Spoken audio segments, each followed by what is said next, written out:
Nah, pagi ini saya akan sharing berbagi dengan saudara sebuah pengajaran firman Allah yang saya berikan judul apakah Tuhan di pihak kita? Karena ternyata yang menentukan kemenangan-kemenangan besar dalam hidup kita, jalan tertutup ada jalan keluar, yang mustahil jadi nggak mustahil. Tempo-tempo kita menghadapi masalah yang sangat sulit, sangat rumit, sangat sukar. Tetapi ternyata kita begitu mudah sekali menyelesaikannya, di luar pemikiran kita, di luar batasan logika kita. Yang sukar jadi mudah. Kuncinya di mana? Pastikan Tuhan itu di pihak kita. Sebab itu saya membuat judul firman Allah pagi ini, temanya bentuk pertanyaan untuk kita jawab masing-masing, apakah Tuhan di pihak kita? Sebab ini kunci untuk kehidupan kekristenan kita, mengalami Tuhan, mengalami kemenangan-kemenangan besar dalam peperangan kehidupan kita. Saya mau tanya, apakah Anda ingin mengalami kemenangan besar dalam hidupmu? Kuncinya ini, Tuhan di pihak kita atau tidak? Mari kita baca ayatnya. Mazmur 118 ayat 6 sampai 7, saudara ya. Mazmur 118 ayat 6 sampai 7. Dua ayat. Mari kita baca saja dua ayat ini bersama-sama, saudara ya. Dua ayat sama-sama kita baca. 1, 2, dan 3. Tuhan di pihakku, aku tidak akan takut. Apakah yang dapat dilakukan manusia terhadap aku? Tuhan di pihakku, menolong aku. Aku akan memandang rendah mereka yang membenci aku. Ini perkataan pemazmur. Pemazmur katakan, nanti pun saya terangkan lebih jelas ayat ini. Pemazmur berkata begini, Tuhan di pihakku. Karena dia yakin Tuhan di pihak hidupnya, maka pemazmur berkata begini, aku tidak akan takut. Apakah yang dapat dilakukan manusia terhadap aku? Ada orang memusuhinya, ada orang menyerang dia, ada orang coba-coba jatuhkan pemazmur. Pemazmur dengan indahnya, dengan cantiknya berkata begini, Tuhan di pihakku, aku tidak takut. Orang mau serang aku, masalah mau jatuhkan aku tidak takut. Tidak ada ketakutan, karena ada sebuah kepercayaan, keyakinan Tuhan ada di pihakku. Ini penting. Sebuah keyakinan yang betul-betul yakin Tuhan itu ada di pihaknya kita. Bahkan ayat ke-7 pemazmur berkata begini, Tuhan di pihakku, dikatakan apa? Menolong aku. Aku akan memandang rendah mereka yang membenci aku. Dia nggak takut dengan orang-orang yang coba menjatuhkan dia, memusuh dia, membenci dia dengan segala macam kebenciannya. Dia memandang rendah semuanya. Bukan meremehkan, tapi sebuah keyakinan Tuhan di pihakku. Toh nanti Tuhan pasti menolong aku. Rahasia sebuah kemenangan, rahasia sebuah pertolongan Tuhan pasti kita alami. Kuncinya ternyata di sini, sebuah keyakinan iman Tuhan ada di pihak kita.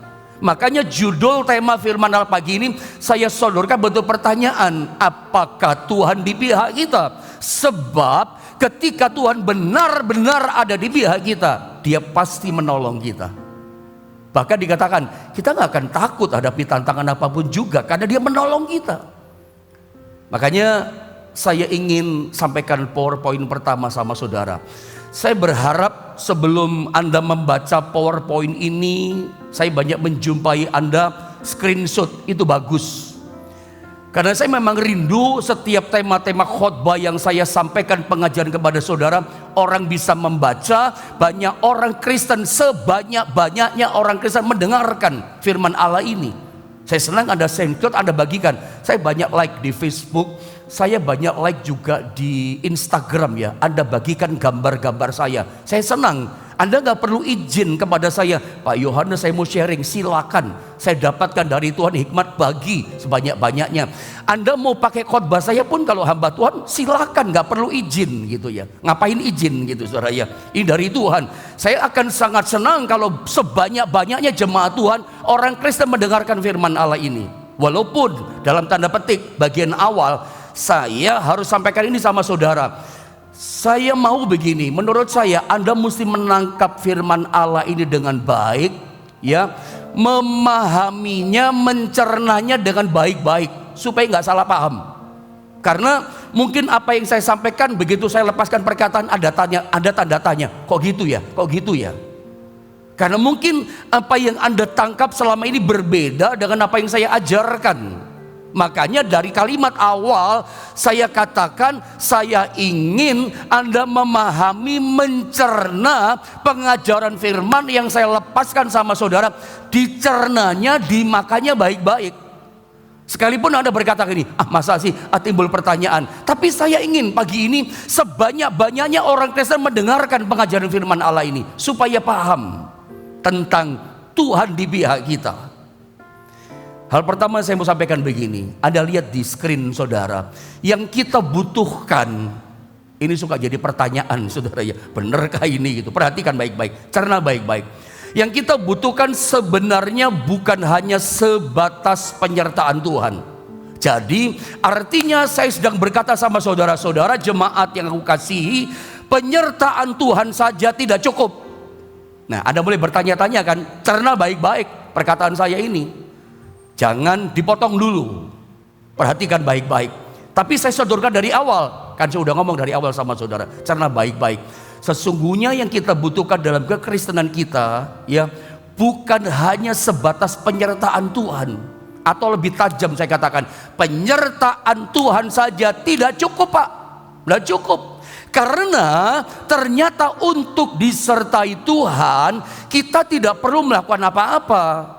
Dasar dari Tuhan menyertai kita adalah karena Tuhan itu mengasihi kita, belas kasihan. Saya kasih gambar bangsa Israel di padang gurun. Menurut saudara, setiap hari mereka buka mata ngalami mujizat, dikasih makan, rotinya malaikat turun dari langit, buka mata ada makanan. Saya mau tanya, mereka bikin apa sama Tuhan? 40 tahun perhatikan, Tuhan tidak pernah absen menyertai bangsa Israel. Tidak pernah satu kali pun, satu hari pun Tuhan absen menyertai bangsa Israel dengan tiang awan, dengan tiang api pada waktu malam hari. Nggak pernah absen, dikasih makan, didropeng dengan limpah tiap hari. Pertanyaan saya kepada Anda, memangnya apa yang sudah dibikin sama umat Allah Israel? Anda bisa jawab, tunjukkan sama saya. Nggak ada. Apakah mereka sudah buat ini, buat itu, lakukan ini, lakukan itu sampai Tuhan bikin menangis? Sampai Tuhan tersentuh hatinya? Nggak ada. Coba pelajari tentang perjalanan bangsa Israel di padang gurun. Jasa apa yang mereka sudah buat? Nggak ada saudara temukan. Memangnya apa yang sudah dilakukan Israel? Tapi indahnya Israel disertai Tuhan 40 tahun. Tapi selalu saya katakan penyertaan Tuhan itu aneh. Tiap hari dikasih makan, tiap hari ngalami mujizat, iya kan? Di padang gurun tidak ada makanan, mereka bisa makan. Di padang gurun tidak ada air, gunung batu keluar air sebagai bukti Tuhan sertai mereka. Dan penyertaan Tuhan itu dasarnya cuma satu, karena belas kasihan. Tuhan mengasihi umatnya seperti Tuhan mengasihi umat Israel. Saya mau katakan dalam nama Yesus, Tuhan juga mengasihi setiap kita. Sederhana.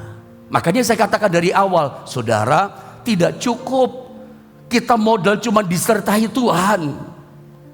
Karena baik-baik, jangan dipotong dulu. Karena Israel pun disertai Tuhan, gagal masuk tanah Kanaan.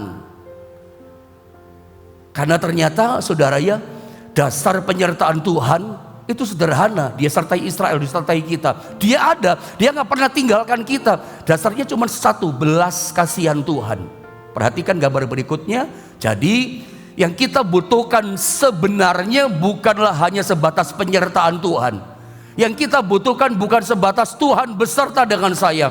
Kita ini kan suka klaim kan, Tuhan beserta saya, Tuhan di pihak saya. Tunggu dulu. Ya. Saya ulang sekali lagi, perhatikan ini untuk direnungkan baik-baik. Bahwa yang kita butuhkan sebenarnya bukan hanya sebatas penyertaan Tuhan, tetapi kembali kepada poin judul pertanyaan kita. Tetapi apakah benar Tuhan itu ada di pihak kita? Ini hal yang penting saudara ya. Ada banyak orang mengklaim, saya melibatkan Tuhan, Tuhan beserta dengan pekerjaan saya. apakah dengan saudara berkata Tuhan beserta dengan saya melibatkan Tuhan dalam keuangan saya melibatkan Tuhan beserta dengan bisnis saya melibatkan Tuhan beserta dalam rumah tangga saya, bahkan masa depan saya mau tanya, apakah saudara dengan berkata saya melibatkan Tuhan beserta dengan keuangan saya mau tanya, apakah Tuhan pasti terlibat? Apakah Tuhan pasti beserta dengan keuanganmu? Ini penting. Dengan kita berkata, Pak Pendeta, saya melibatkan Tuhan beserta dengan rumah tangga saya, apakah itu otomatis Tuhan pasti langsung beserta terlibat dalam rumah tangga kita? Tunggu dulu. Poinnya yang saya mau bicara pada titik bagian ini adalah bahwa ternyata yang kita butuhkan bukan sekedar Tuhan beserta dengan kita, pastikan Tuhan itu di pihak kita atau tidak. Untuk menjelaskan ini, perhatikan PowerPoint gambar berikutnya ini. Saya selalu mengasih gambar-gambar dan kata-kata yang penting sama saudara supaya nggak gagal paham. Perhatikan PowerPoint statement ini. Karena saat Tuhan itu memihak kita, atau saat Tuhan itu di pihak kita, maka yang terjadi begini, kemenangan-kemenangan besar itu akan kita alami dalam kehidupan kita. Makanya pastikan Tuhan itu di pihak kita. Gak cukup ada berkata, oh saya melibatkan Tuhan beserta dengan keuangan saya. Apakah dengan kita mengklaim berkata seperti itu, pasti Tuhan terlibat beserta dengan keuangan kita? Makanya saya bawa saudara bertumbuh pada poin ini. Gak cukup hanya beserta. Kalau bicara beserta, ya dia selalu beserta dengan kita. Dia Immanuel. Kemarin saya sempat ajarkan sama saudara, sejak kita terima Yesus sebagai Tuhan dan Juru Selamat, kita mengizinkan dia masuk dalam kehidupan kita. Sejak itulah dia ada dalam kehidupan kita. Kadang kita bikin salah, kadang kita menyakiti hati Tuhan dengan perkataan kita, perbuatan kita keliru. Tetapi ingat ya, Tuhan itu ketika tinggal dalam hidup kita bukan check in check out. Ketika kita bikin salah dia check out. Tuhan itu bukan keluar masuk kayak kita keluar masuk pintu rumah kita. Dia selalu beserta dengan kita. Tetapi apakah dia di pihak kita? Nanti saya coba terangkan itu sama saudara. Walaupun saya pernah dalam tema khotbah yang lain sempat melepaskan ini sama saudara. Ini saya ingin saudara semakin memahami, mengakar dengan ini di masa-masa sukar ini. Sebab itu inilah yang dikatakan oleh pemazmur tadi. Pastikan Tuhan di pihak kita, maka kita mengalami kemenangan besar. Mazmur 118 ayat yang kita baca tadi saya ingin ulang sedikit lagi sama saudara, dan saya kasih contoh-contoh yang real sama saudara. Mazmur ini pemazmur katakan begini, Tuhan di pihakku, aku tidak takut. Apakah yang dapat dilakukan manusia terhadap aku? Tidak ada. Gak ada yang bisa lawan Tuhan, gak ada yang bisa menandingi kuasa Tuhan. Makanya pemazmur begitu yakin, kalau Tuhan di pihakku, dia yakin ngalami Tuhan di pihaknya, dia sama sekali gak ada cemas, gak ada takut dalam hidupnya. Dia pasti menang. Apalagi Tuhan di pihakku, dikatakan menolong aku akan memandang rendah mereka membenci aku. Gak ada cemasnya gitu, gak ada khawatirnya. Dia berkata gini, toh dia pasti menolong aku. Ada masalah, ada kesulitan yang sangat ribet, sangat sulit, tapi aku yakin, kata pemazmur, Tuhan pasti menolong aku. Ayat ini memberikan tuntunan yang luar biasa, membuka satu wawasan indera rohani kita tentang, pastikan gini, gak cukup Tuhan beserta. Kalau beserta, dia beserta, karena gini loh, Allah itu omnipresent.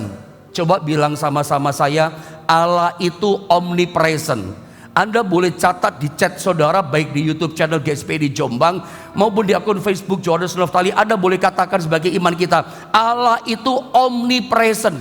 Biasa saja tulisannya, Allah itu omnipresent. Artinya Allah itu hadir di semua tempat. Di segala tempat Allah hadir. Saya hadir di gereja GSP di Jombang, tapi saya percaya Allah juga ada di rumah saya. Omnipresent, dia ada di semua tempat. Di rumah saudara ada, di tempat kerja saudara yang dikosong ini dia pun ada, di mana-mana ada. Ada orang tajam bertanya sama saya, Pak Pendeta, apakah Tuhan ada di tempat pelacuran? Apakah Tuhan ada di tempat-tempat diskotik, pub-pub, tempat orang mabuk? Ada. Jangan dipikir di tempat pub, diskotik, tempat pelacuran Tuhan tidak ada. Tuhan ada. Tetapi dia ada, dia hadir di situ, tapi dia tidak memanifestasikan kuasanya. Makanya semua kejadian, semua peristiwa yang terjadi di alam semesta ini, dia tahu. Gak ada yang terlewatkan. Dia tidak pernah gagal untuk tahu. Kenapa? Dia ada di semua tempat. Anda bikin dosa, dia tahu. Anda melakukan dosa di satu kamar berzina dengan seseorang, dia tahu. Bukan cuma di gereja, bukan di saat kita melakukan kebenaran kesucian, dia ada. Di tempat dosa maksiat dia juga ada. Dia lihat, dia ada di situ. Makanya dosa yang kita buat, dia tahu. Dia tidak pernah gagal mengetahui semua peristiwa di alam semesta. Peristiwa di Indonesia dia tahu, di Amerika siang ini pun dia tahu. Mungkin mendekati sore hari ini, dia pun tahu, sama dia ada. Tetapi dia hadir, dia beserta di situ, ada di situ. Dia tidak memanifestasikan kuasanya, dia cuma lihat. Tapi dia mungkin kalau gambaran saya, dia cuma bersendakap dengan kedua tangannya, lihat, oh lu bikin dosa ya gitu. Oh lu lakukan yang salah, dia tahu. Tidak ada yang gagal. Nah makanya pastikan dia bukan cuma ada beserta kita. Kalau beserta pasti beserta. Dalam pekerjaan kita, rumah tangga, oh iya dia ada dalam rumah tangga kita beserta. Tapi kuasanya ada nggak? Hadiratnya mengalir nggak? Kita alami nggak? Sebab bukan cuma beserta yang kita butuhkan. Anda mulai nangkap saudara ya? Bukan cuma dia ada dalam hidup kita yang kita butuhkan, tapi kuasanya mengalir nggak? Pribadinya dinyatakan nggak? Itu yang penting. Aktif nggak dia bekerja, itu yang penting. Sebab ketika dia beserta dan dia ada di pihak kita, dia memihak kita. Pemazmur katakan, kemenangan besar pasti terjadi. Dia pasti menolong kita. Contoh, robohnya tembok Yeriko. Anda lihat di screen gambar itu. Kota Yeriko pada waktu itulah kota yang mustahil untuk dikalahkan. Kota yang tidak mungkin direbut. Kenapa? Sebab kota Yeriko punya benteng, tembok kota yang sangat tebal. Saya pernah baca, ya, tingginya tembok diperkirakan hampir 14 meter. Tingginya tembok hampir 14 meter, hampir. Ukurannya nggak pasti tapi hampir 14 meter. Tebalnya diperkirakan hampir 6 meter. Tembok 6 meter. Ada dua penyangga gitu, bukan dua penyangga ya, dua lapis tembok begitu. Ada dua lapisan tembok. Tembok luar, tembok dalam. Diperkirakan tembok luarnya hampir 2 meter, hampir. Jadi 1, berapa? Hampir 2 meter. Tembok lapis dalamnya itu hampir 4 meter. Jadi 6 meter. Makanya orang-orang Yeriko banyak bangun rumahnya di atas tembok Yeriko. Salah satunya rumahnya Rahab dengan orang tuanya di atas tembok Yeriko. Tebal itu tembok dan 14 meter kira-kira tingginya. Pada waktu itu belum ada bom, pada waktu itu belum ada dinamit. Mau hancurin pakai apa? Pakai balok digedor pun nggak bisa tembus. 2 lapis. Kota Yeriko mustahil dikalahkan, mustahil direbut. Temboknya itu nggak mungkin dihancurkan, susah ditembus, nggak mungkin, mustahil. Tapi kita lihat hari itu Yosua dan Israel keliling itu tembok. Tuhan bukan cuma sekedar menyertai umatnya, Tuhan ada di pihak umatnya. Tuhan ada di pihak Yosua dan imam-imam itu. Keliling mereka bersorak, roboh itu tembok yang tidak mungkin ditembus, tidak mungkin roboh, jadi roboh. Yang mustahil direbut, dengan mudahnya direbut. Ini yang saya katakan, yang sulit jadi mudah. Karena mereka tidak bikin apa-apa. Mereka tidak gedor-gedor tembok. Mereka tidak konfrontasi langsung dengan kekuatan dengan bangsa Yeriko. Enggak loh. Mereka cuma melihat tiba-tiba guncangan hebat terjadi. Itu kuasa Tuhan yang turun. Ya, itu Tuhan bukan cuma begini melipat kedua tangannya, tidak. Tuhan turun tangan tuh. Itu kuasanya aktif bekerja, dilepaskan. Dia bukan cuma hadir, dia di pihak umatnya, melepaskan kuasanya. Ini yang saya katakan poin tadi. Nggak cukup Bapak Ibu Saudara, Tuhan ada bersama kita. Nggak cukup dia beserta. Kalau bicara ada, oh dia ada dalam hidup kita. Christ in you, the hope of glory. Kristus dalam kita, dia ada. Tapi apakah dia memanifestasikan kuasanya? Kita suka iri hati kan lihat orang. Maafkan kata-kata saya. Kita suka iri lihat orang. si Kristen si A itu, kok kuasa Tuhan luar biasa ya. Doa-doanya kok penuh mujizat. Kok dia penuh kuasa, doanya dijawab. Kok saya belum? Kita seringkali iri Kristus Tuhan dalam hidup orang dengan kehidupan kita. Kok saya gini-gini aja, kok dia luar biasa. Dalam diri orang itu, kuasa Kristus bukan cuma hadir, bukan cuma beserta, termanifestasi, kuasanya mengalir. Kristus ada di pihak dia. Bagaimana dengan kita? Nanti kita lihat apa yang membuat Tuhan tidak di pihak kita. Dia ada tapi nggak di pihak kita, ya cuma diem. Itu kan masalahnya. Contoh kedua, Goliat. Daud mengalahkan Goliat. Ini menurut saya sebuah peperangan yang anti klimaks. Kenapa saya sebut peperangan anti klimaks? Semua takut. 40 hari nantangin pagi sore. Saul Israel gak ada yang berani, semua sembunyi. Tiba-tiba nongol yang namanya Daud. Dia berani hadapi Goliat. Anti klimaksnya adalah Daud mengalahkan Goliat itu cuma pakai batu pengali-ali. Alat yang apa adanya, sebuah alat peperangan yang biasa yang dia pakai untuk menggembalakan kambing domba. Ingat ya, seorang gembala itu punya dua alat menggembalakan kambing domba. Yang pertama adalah taf, tongkat gembala. Yang kedua adalah seling, pengali-ali.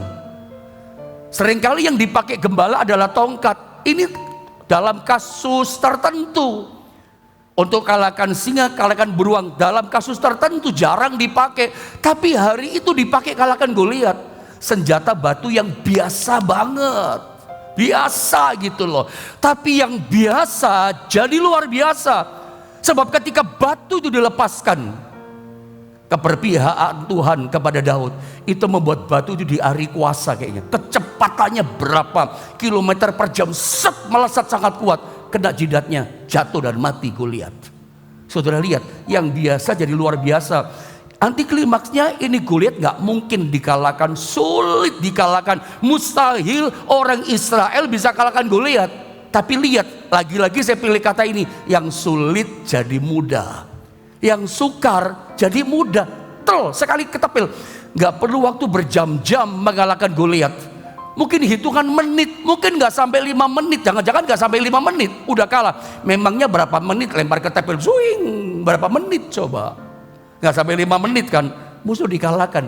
Saudara, ciri-ciri kalau Tuhan di pihak kita, itu seperti ini loh, langsung kita tahu, ini Tuhan yang tolong. Ini perbuatan Tuhan, Tuhanku dahsyat. Kenapa? Yang kita gak sanggup, udah hand apakah tangan, hei kita menang.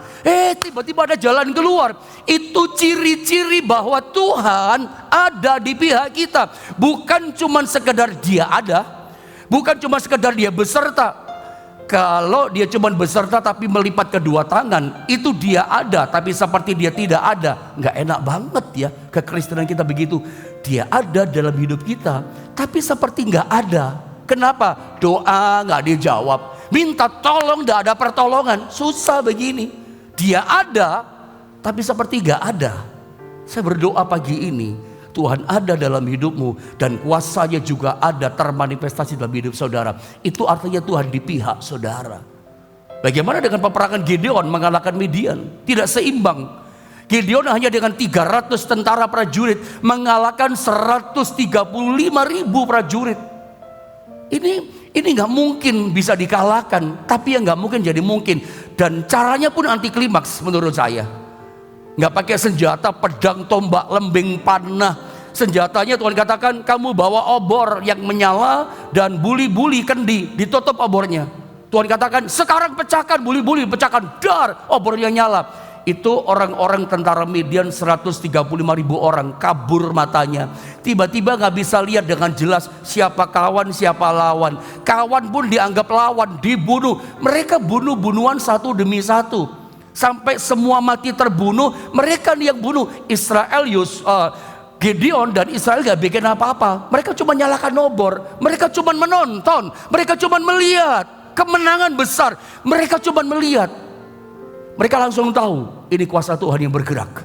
Mereka langsung mengerti ini kuasa Tuhan yang dilepaskan. Saya berdoa pagi ini, saudara punya ketajaman mata iman, kamu punya ketajaman mata rohani, langsung tahu ini perbuatan Tuhan, ini kuasa Tuhan. Dan saya percaya setiap kali kita ibadah seperti pagi ini, saat kita memuji menyembah Tuhan, hadirat kuasanya itu ada dan dilepaskan dalam kehidupan kita. Saya percaya dalam setiap ibadah kita, dia bukan cuma hadir berserta kita, tapi dia lepaskan hadirat kuasanya, urapannya itu. Sehingga setiap saudara di rumah saudara masing-masing, saudara mengalami impartasi pengurapan. Kuasanya dilepaskan. Kau yang sakit disembuhkan. Kau yang kekurangan kau mulai dipulihkan Tuhan. Rumah tanggamu diberikan sejahtera. Mulai dipulihkan, mulai ada perubahan. Kenapa? Tuhan melepaskan kuasanya dalam setiap ibadah kita. Pertanyaan dengan cepat. Anda lihat PowerPoint ini. Benarkah Tuhan itu selalu di pihak kita? Saya ulang sekali lagi, benarkah Tuhan itu akan selalu ada di pihak kita? Mari kita baca ayatnya ini. Benarkah Tuhan itu selalu ada di pihak kita? Saya berharap ayat ini bisa membuat kita mengerti. Roma 8 ayat yang ke-31. Mari jemaat Tuhan, kita sama-sama membaca ayat ini. Roma 8 ayat 31, 1, 2, dan 3. Sebab itu, apakah yang akan kita katakan tentang semuanya itu? Jika Allah di pihak kita, siapakah yang akan melawan kita? Saudara yang dikasihi Tuhan, menurut saya ayat ini kata kuncinya itu ada pada kata jika. Perhatikan screen ini biar lebih jelas. Saya baca kalimatnya ya, menerangkan Roma 8 ayat 31. Menurut saya kata kunci dari ayat ini adalah ada pada kata jika. Kata jika di sini, jika Allah di pihak kita, ya siapakah yang akan melawan kita? Nah, menurut saya kata jika di sini itu kata kunci. Jika di sini artinya adalah bisa ya, bisa tidak. Jika Allah di pihak kita, jika Allah di pihak kita, siapa yang melawan kita? Jadi ada kemungkinan Allah tidak di pihak kita. Kata jika di sini saya artikan bisa ya, bisa tidak, maybe yes, maybe no. Saat Tuhan di pihak kita, maka kehadirannya itu, keberadaannya itu aktif. Dari mana kita tahu aktif? Kuasanya dilepaskan, urapannya dilepaskan. Saya pernah mengajarkan tentang namanya hadirat Allah dan urapan Allah. Hadirat Allah itu dia hadir. Bedakan antara hadirat Allah di tengah-tengah kita dengan urapan. Hadirat Allah dan urapan itu beda. Banyak orang yang dikejar adalah urapannya, karena urapan bicara kuasa. Urapan itu kelihatan, sakit jadi sehat, lumpuh jadi jalan, buta melihat. Itu pekerjaan urapan. Urapan bicara kuasa, kelihatan. Hadirat Allah tidak nampak, tidak kelihatan. Tapi urapan itu mengalir dari hadirat. Ketika dia hadir, dia Immanuel beserta dengan kita, itu mengalirkan urapan. Hadiratnya mengalirkan kuasa. Tapi saya mau katakan tegas, saudara jemaat yang kukasihi, jangan Anda kejar kuasa, jangan kamu kejar urapan, kejar hadiratnya. Kecewa, kepahitan kalau saudara kejar urapan. Kok gak ada kuasa? Ada salah. Yang Anda kejar bukan kuasa, bukan urapan, kejar pribadinya. Kejar hadiratnya. Lewat apa? Salah satunya lewat kita menyembah Tuhan. Hadir itu mengalirkan kuasa. Walaupun selalu ada orang mengkritik berkata, oh menyembah itu bukan masalah Tuhan hadir. Anda mesti paham loh di sini.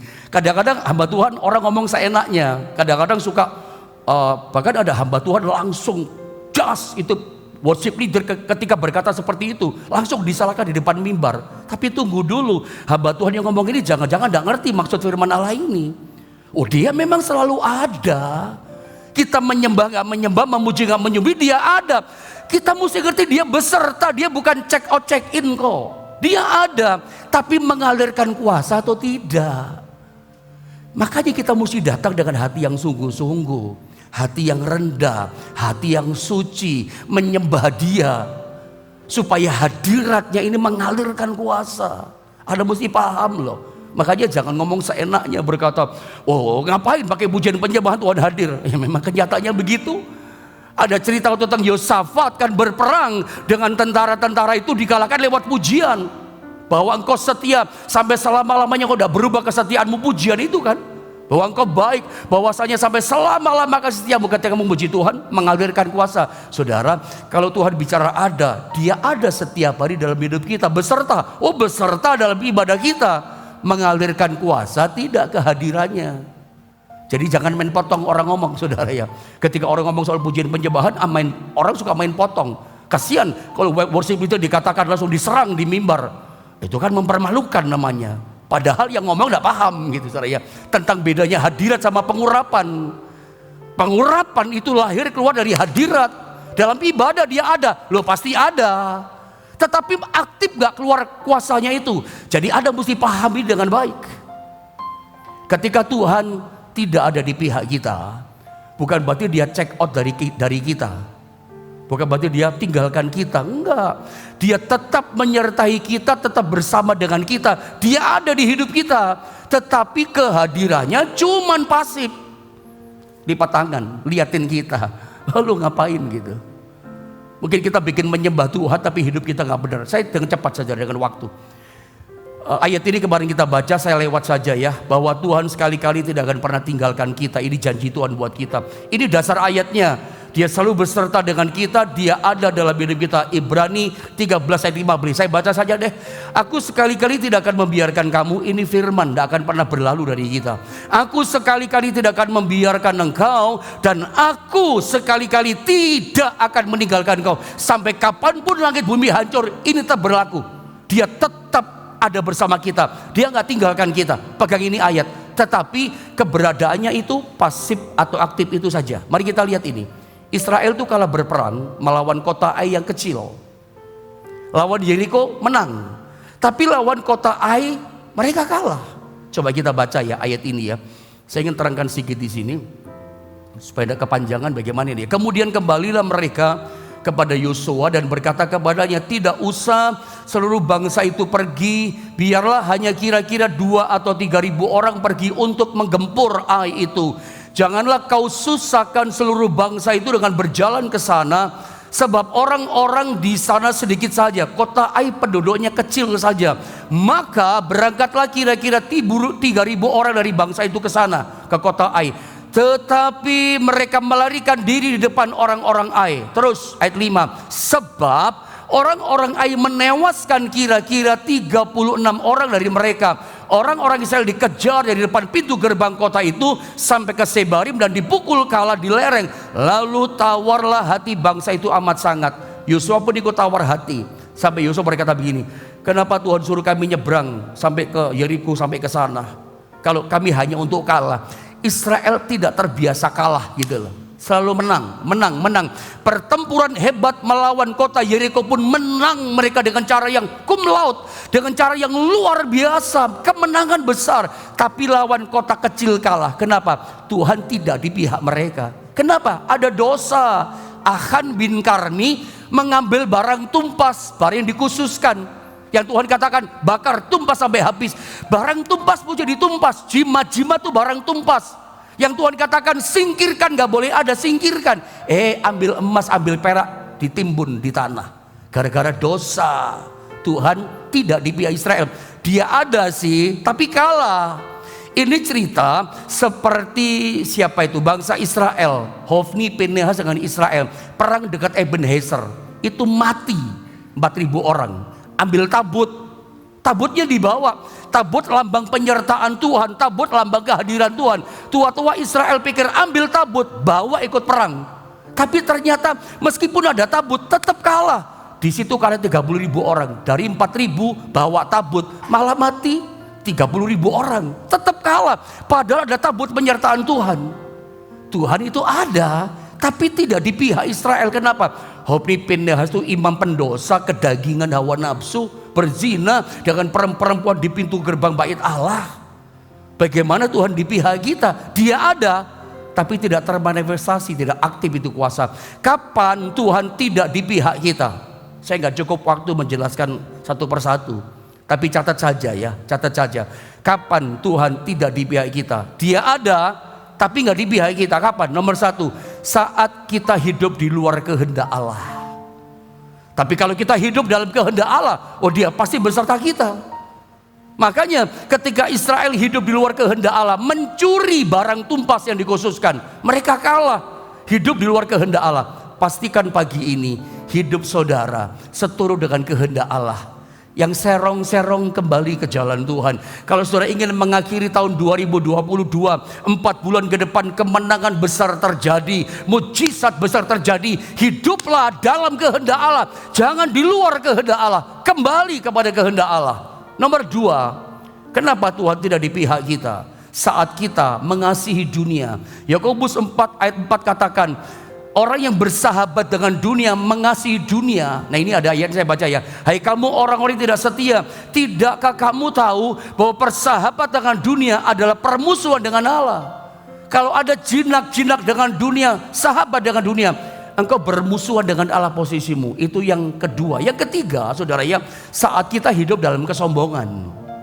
Ingat, tinggalkan perkara dunia, itu membuat Tuhan gak di pihak kita. Pantesan kita kalah terus. Hidupnya duniawi, yang dilakukan orang dunia Anda ikuti. Yang ketiga, saat kita hidup dalam kesombongan. Yakobus 4 ayat 6, ini penting dibaca. Sama-sama kita baca lalu selesai. Tapi ini penting, sangat penting. Jangan tergoda sama godaan setan. 2, 3. Tetapi kasih karunia yang dianugerahkannya kepada kita lebih besar daripada itu. Karena itu ia katakan, Allah menentang orang yang congkak, tetapi mengasihi orang yang rendah hati. Yang Tuhan mau rendah hati, Tuhan penuh belas kasihan. Tapi orang yang congkak, tinggi hati, dilawan oleh Tuhan, ditentang oleh Tuhan. Makanya jangan pernah tergoda sama setan untuk tinggi hati, mencuri kemuliaan Allah. Ayat ini katakan, tetapi kasih karunia dianugerahkan kepada kita lebih besar. Ingat ya, kasih karunia itu diberikan kepada kita, memberikan kemampuan kepada kita untuk hidup benar. Bukan memampukan kita untuk hidup yang gak benar. Jangan tergoda. Memang Anda merasakan gak dalam hidup saudara bahwa godaan kesuksesan itu lebih berat, lebih besar daripada godaan kesengsaraan. Ketika kita sukses, itu mudah tergoda mencuri kemuliaan Allah. Ini aku yang hebat, ini karena sekolahku, ini karena uangku yang banyak. Seringkali kita tergoda kan. Makanya setan menggoda kita, senang menggoda kita ketika kita mencuri kehormatan Allah, merasa sombong. Karena ketika begitu ada tergoda bujukan setan jadi sombong, Anda memposisikan dirimu menjadi lawannya Tuhan, musuhnya Tuhan. Kalau ada jadi musuhnya Tuhan, gak ada yang menang. Yang dibangun hancur juga. Yang Tuhan mau rendah hati. Rendah hati inilah yang mengandalkan Tuhan. Tuhan, aku mau kau di pihakku, aku andalkan engkau. Yang rendah hati inilah Tuhan di pihak kita. Kita butuh Tuhan pagi ini. Tetap andalkan Tuhan dalam kehidupan kita.